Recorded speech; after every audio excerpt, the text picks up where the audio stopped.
ആണ്. ആദ്യം Shri MS Venugopal, Trump എന്ത് പറയും എന്ന് ലോകം ഉറ്റുനോക്കുകയായിരുന്നു. അവിടെ സമാധാനം പുലരാൻ അടിയന്തരമായിട്ടുള്ള നടപടികളാണ് ആവശ്യം. പലസ്തീൻ അംഗീകരിക്കപ്പെടുക എന്നതിനപ്പുറം അവിടെ അടിയന്തര വെടിനിർത്തലിന് എന്തെങ്കിലും ഒരു നിർദ്ദേശം ട്രംപിന്റെ ഭാഗത്തു നിന്നും ഉണ്ടാകുമോ എന്നതാണ് ലോകം ഉറ്റുനോക്കിയത്. ട്രംപിന് പതിവ് പല്ലവി തന്നെയാണ്, ഹമാസിന്റേതാണ് കുറ്റം.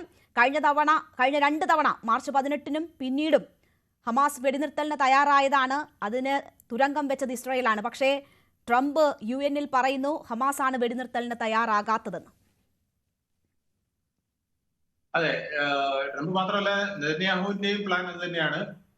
ഹമാസിനെ പൂർണ്ണമായും നശിപ്പിക്കാതെ ഒരു സമാധാനം ഉണ്ടാക്കുക അസാധ്യമെന്ന് അദ്ദേഹം ഇന്നലെയും ഇന്നും അടിവരയിട്ട് പറയുകയുണ്ടായി. ഏതാണ്ട് ട്രംപും അതേ നാടകം തന്നെയാണ് കളിക്കുന്നത്. എന്തായാലും യൂറോപ്യൻ രാഷ്ട്രങ്ങൾ തിരിഞ്ഞു നിൽക്കുന്നത് കൊണ്ട് എന്തെങ്കിലും ഒരു ഗെമിക്ക് കാണിക്കാതിരിക്കാൻ പറ്റില്ല. അതുകൊണ്ടാണ് ട്രംപ് തന്റെ കയ്യിൽ ഒരു പീസ് പ്ലാൻ ഉണ്ട് എന്ന് പറഞ്ഞ് UN-നെ പോലും അഡ്രസ് ചെയ്യാനായിട്ട് തയ്യാറാകുന്നു. ഇതിനിടയ്ക്ക് അതിന്റെ സൈഡ് ലൈൻ ആയിട്ട് അറേബ്യൻ രാഷ്ട്രങ്ങളുമായിട്ട് സംസാരിക്കാനും അദ്ദേഹം തയ്യാറാകുകയാണ്. UAE, ഖത്തർ, ഈവൻ പാകിസ്ഥാൻ വരെയുള്ള, ജോർദാൻ, ഈജിപ്ത്, ഇങ്ങനെ തുടങ്ങി പാകിസ്ഥാൻ വരെയുള്ള രാഷ്ട്രങ്ങളുമായിട്ടും അദ്ദേഹം ചർച്ചയ്ക്ക് തയ്യാറാവുകയാണ്. അപ്പോ ഒരു ചർച്ചയുമായി മുന്നോട്ട് പോവുകയും ഇസ്രായേലിന് അവിടെ തങ്ങളുടെ ആക്രമണം തുടർന്നു പോകാനുള്ള സാഹചര്യം ഉണ്ടാക്കി കൊടുക്കുകയും ചെയ്തുകൊണ്ട് ഒരു ഡബിൾ സ്റ്റാൻഡ് കളിയാണ് ട്രംപ് ഉദ്ദേശിക്കുന്നത് എന്നുള്ളത് നമുക്ക് ബോധ്യമാവുകയാണ്.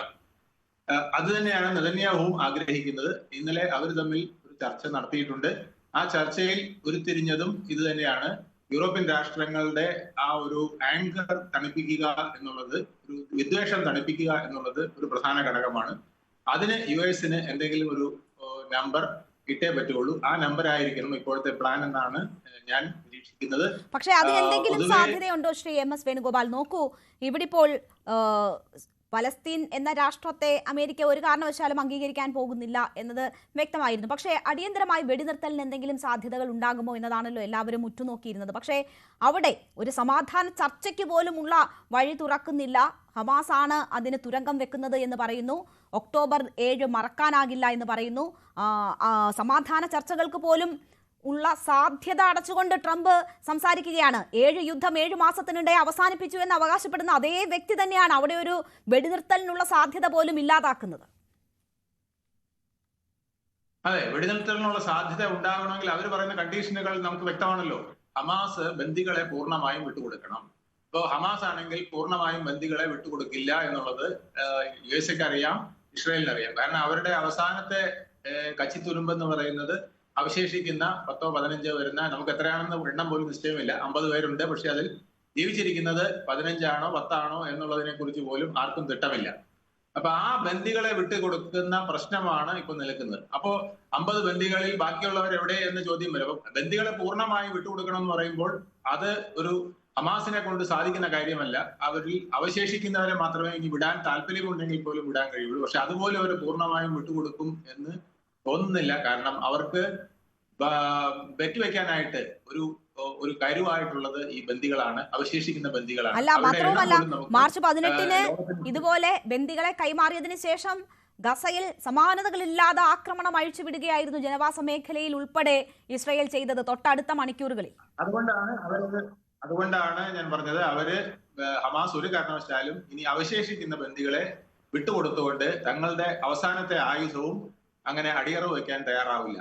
അപ്പോ ട്രംപും നെതന്യാഹുവും ആവശ്യപ്പെടുന്നത് ബന്ദികളെ ആദ്യം വിട്ടുതരട്ടെ, എന്നിട്ട് സമാധാന ചർച്ച എന്നുള്ള നിലയിലേക്കാണ് ഇവർ പോകുന്നത്. അപ്പൊ അതിന്റെ ഉദ്ദേശം സമാധാന ചർച്ച നടക്കരുത് എന്നുള്ളതാണ്. അപ്പൊ അതിന്റെ കുറ്റം ഹമാസിന്റെ കയ്യിൽ തന്നെ ഇരിക്കുകയും ചെയ്യും.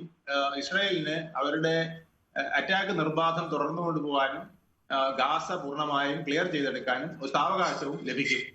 ഇതിനിടയ്ക്ക് UN-ൽ ഇത്തരം പീസ് ടോക്കുകൾ നടക്കും. അതിന്റെ സൈഡ് ലൈൻ ആയിട്ട് ഈ പ്രമുഖ അറേബ്യൻ രാഷ്ട്രങ്ങളെ വിളിച്ച് ചർച്ച നടത്തും. ആ ചർച്ചയിൽ ഒന്നും ഉരുത്തിരിയാൻ പോകുന്നില്ലെങ്കിലും എന്തെങ്കിലുമൊക്കെ പ്രത്യാശകൾ നൽകിക്കൊണ്ട് മുന്നോട്ട് പോവുക. അതിനിടയ്ക്ക് ആക്രമണം ഇങ്ങനെ തുടർന്നുകൊണ്ടിരിക്കുക എന്നുള്ള ലൈനായിരിക്കും ഇസ്രായേലും US-ഉം ചേർന്നെടുക്കുക. ഇസ്രായേൽ എന്ത് പറയുന്നു അത് തന്നെയാണ് US-ന്റെ തീരുമാനം. US എന്ത് ഉദ്ദേശിക്കുന്നു അത് തന്നെയാണ് ഇസ്രായേൽ ചെയ്തുകൊണ്ടിരിക്കുന്നത്. ഇവർ തമ്മിലുള്ള അണ്ടർസ്റ്റാൻഡിങ്ങിന് യാതൊരു മാറ്റവും ഉണ്ടായിട്ടില്ല. അത് തുറന്നുകൊണ്ടിരിക്കും. പിന്നെ ട്രംപിനെ സംബന്ധിച്ചിടത്തോളം അമേരിക്കയിലായാലും അമേരിക്കയ്ക്ക് പുറത്തായാലും അദ്ദേഹം ഇന്ന് എന്ത് പറയുന്നു അത് നാളെ നടപ്പിലാക്കുമെന്ന് ആർക്കും അറിയില്ല. ട്രംപിന്റെ വാക്കിനെ അത് മുഖവിലക്കെടുക്കാൻ പലരും തയ്യാറല്ല. ട്രംപ് നാളെ എന്ത് പറയും, എന്ത് ചെയ്യുമെന്ന് പോലും ആർക്കും അറിയില്ല. ഇതാണ് ഇപ്പോഴത്തെ സാഹചര്യം. തീർച്ചയായും recognising Palestinian state is A reward four Hamas എന്ന് ട്രംപ് ആവർത്തിച്ചിരിക്കുകയാണ്. എന്താണോ മാർക്കോ റൂബിയോ കഴിഞ്ഞ ദിവസങ്ങളിൽ പറഞ്ഞത് അത് തന്നെ ട്രംപ് UN-ലും ആവർത്തിക്കുന്നു എന്ന് വേണം മനസ്സിലാക്കാൻ. നമുക്കറിയാം ബ്രിട്ടൻ, ഞാൻ നേരത്തെ സൂചിപ്പിച്ചു എത്ര രാഷ്ട്രങ്ങൾ പലസ്തീനെ അംഗീകരിച്ചു രംഗത്ത് വന്നു എന്ന്. ഏറ്റവും ഒടുവിൽ ഫ്രാൻസ് ഇത് ചരിത്രപരമായി തങ്ങളുടെ ദൗത്യമാണ് എന്ന് പറഞ്ഞുകൊണ്ടാണ് പലസ്തീനെ അംഗീകരിക്കുന്ന പ്രഖ്യാപനം ഇമ്മാനുവൽ മാക്രോൺ നടത്തിയത്. അതിനുശേഷവും അമേരിക്ക നിലപാടിൽ മാറ്റമില്ല, അത് ഹമാസിനെ അംഗീകരിക്കുന്നതിന് തുല്യം എന്ന് പറഞ്ഞിരിക്കുകയാണ് ട്രംപ്.